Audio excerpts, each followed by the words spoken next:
Morning friends, అందరు ఎలా ఉన్నారు? బాగున్నారా? ఇవాళ అయితే నేను కంప్లీట్గా 3:30కి లేచి ఇక వర్కౌట్లు అన్నీ చేశాను. ఈ వీడియో యూట్యూబ్లో అప్లోడ్ పెట్టున్నానండి. ఇది ఆఫ్రికన్ పూఫు ఆర్లన్ గడ్డతోటి సంగటి చేసి రొయ్యలు కోడిగుడ్డు వేసి జ్యూసీగా గ్రేవీగా కర్రీ చేశాను. అలాగే రొయ్య తలకాయ ఫ్రై కూడా చేశాను. చాలా బాగా వచ్చింది. వీడియో కూడా నీట్గా ఉంది. సో ఆర్లన్ గడ్డ, చిలకడ దుంపలు, ఇలా ఏవైనా దుంపకూరలు కూడా చాలా శక్తివంతమైన ఫుడ్ అండి. అంటే మనిషికి ఆకలి వేయకుండా శక్తినిచ్చిద్ది. డైట్లో ఉండేవాళ్ళు ఈ చిలకడ దుంపలు ఇలాంటివి తినకూడదు, కానీ వర్కౌట్లు చేసే వాళ్ళకి ఇదంతా తింటే చాలా శక్తి కనిపిస్తుంది.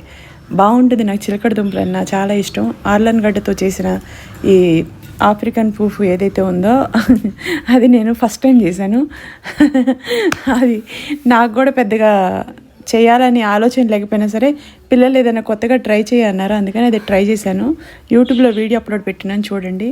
నేను 110 కేజీల 100 గ్రాముల దగ్గర నుంచి 68 కేజీలకు వచ్చానండి. 42 కేజీలు వెయిట్ లాస్ అయి ఉన్నాను. మీరెవరైనా నెలకి ఒక 5-6 కేజీలు తగ్గాలంటే, హెల్దీగా తగ్గాలి, మీ కిచెన్లో ఉండే వస్తువులతోనే తగ్గాలి అంటే స్పార్కిల్ని కాంటాక్ట్ అవ్వండి. 3 సంవత్సరాల నుంచి డైట్ చేస్తూ అనుభవంతో హెల్దీగా ఉంటూ ఎవ్రీ 3 మంత్స్కి 6 మంత్స్కి రక్త పరీక్షలు చేయించుకొని నా బాడీలో ఎటువంటి చేంజెస్ వచ్చినాయి అవన్నీ తెలుసుకొని హెల్దీగా ఉంటూ నేను హార్ట్ఫుల్గా రివ్యూ